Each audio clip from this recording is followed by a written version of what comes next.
Good morning to whom it may concern, whoever's watching this video. I am not sure who my partner is this week. I did not check for the partner list, so today we're going to be going over bone growth, and we're going to start off first with the microscopic level, which are the cells of bone tissue. So the cells that we have in bone tissue are osteogenic cells, osteoblasts, osteocytes, bone lining cells, and osteoclasts. Now, not all of these are part of bone formation, but it is good to talk about all of the cells that are seen inside of the bones. That way we can further classify which ones are used for cell growth bone growth and bone formation. So we'll start off with the osteogenic cells, which are also called osteoprogenitor cells. They are methodically active stem cells in the periosteum and endosteum. When stimulated, they differentiate into osteoblasts or bone lining cells, and some remain as osteogenic stem cells. Believe that the periosteum and endosteum, peri is like the inside. Hold on.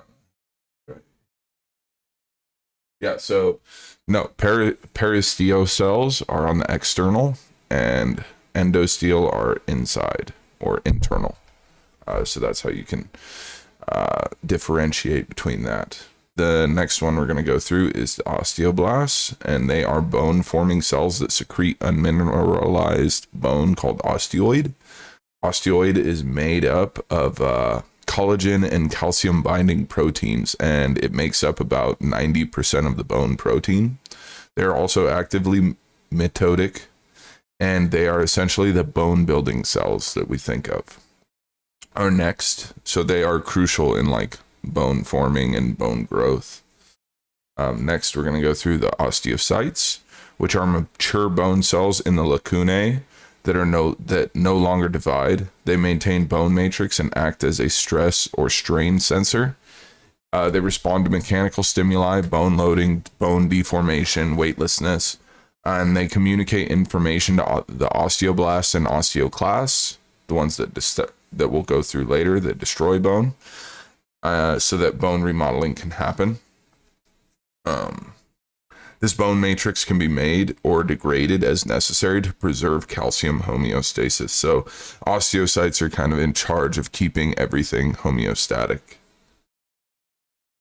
Bone lining cells are flat cells on bone surfaces developed or believed to also help maintain the matrix along with the osteocytes. On external bone surface, they are called the periostele cells, and on the internal surfaces, they are called endostele cells. That's about it with those. They just help with the osteocytes, as you can see from the diagram below. Next, we'll be going through the osteoclasts. As I said, these are like they destroy bone, essentially. They are giant multinucleate cells functioning in bone resorption or breaking down of the bone, and they're known as bone breaking cells.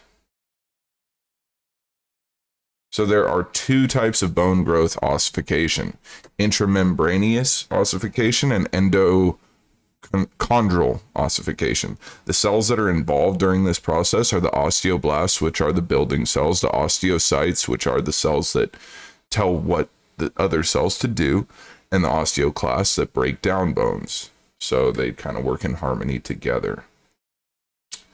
We'll go over the first type of bone development, which is intramembraneous ossification. This is bone developing from fibrous membranes. The bones are called membrane bones, and it happens in the skull, clavicle, and mandible, so essentially flat bones. Mesenchymal cells are stem cells that become osteoblasts after birth. These kind of create that bone. They differentiate into osteoblasts, which create that bone making cell, essentially. Intramembraneous ossification steps: the mesenchymal cells bunch together in the embryonic stage into the mesenchymal connective tissue. The tissue differentiates into osteoblasts, as I had said. Osteoblasts gather in an area called the primary ossification center of the area where the area where the bone begins to ossify, and this is in the center of the bone, or The term we should use is the diaphysis. After that, osteoblasts release osteoid, which is a mix of collagen, proteins, and uncalcified matrix, or created in uncalcified matrix. After this step, the mineral salts are deposited, which hardens or calcifies the area. The osteoblasts then become trapped in the calcified area, becoming osteocytes.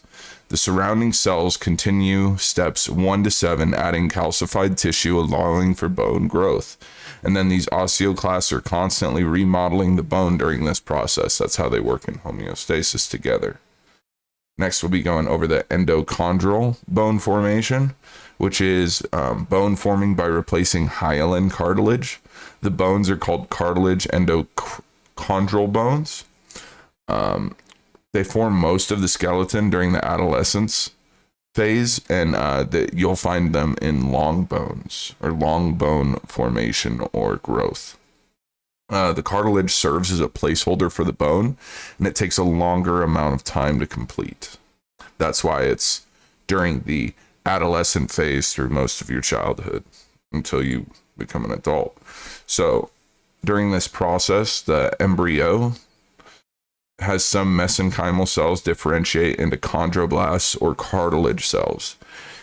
This area of cartilage is known as a matrix, which is composed of hyaluronic acid, collagen fibers, chondroitin sulfate, and water. This matrix surrounds the chondroblast, producing chondrocytes. More matrix is produced, which allows the cartilage to grow. These osteoblasts deposit bone rings around the diaphysis, which is the center of the bone, as we had said earlier. And the nutrients cannot be taken up by the chondrocytes due to the bone growth, so they die. And the center remains hollow, and this creates the medullary cavity. In the medullary cavity, we have like red bone marrow and yellow bone marrow. These osteoblasts continue to grow in primary ossification centers, the center of the bone, the diaphysis. And the chondrocytes grow at the ends of the bone, which is the secondary ossification center, which is known as the I'm probably saying it wrong. Epiphysis. Epiphysis. I'll say it like that. Epiphysis. Sorry if I'm saying it wrong, Professor Lidstrom. The small line of cartilage remains here to allow for growth until adulthood, or the epiphyseal plate or growth plate. That's where it stays. The ends of the long bones remain cartilage for cushion between the joints. That way it can absorb shock when you're running or walking or weight bearing. So that is going to conclude my presentation for bone formation and growth. I hope you enjoy the rest of your Sunday, and I will see you in class on Tuesday. Good luck on the exam, guys.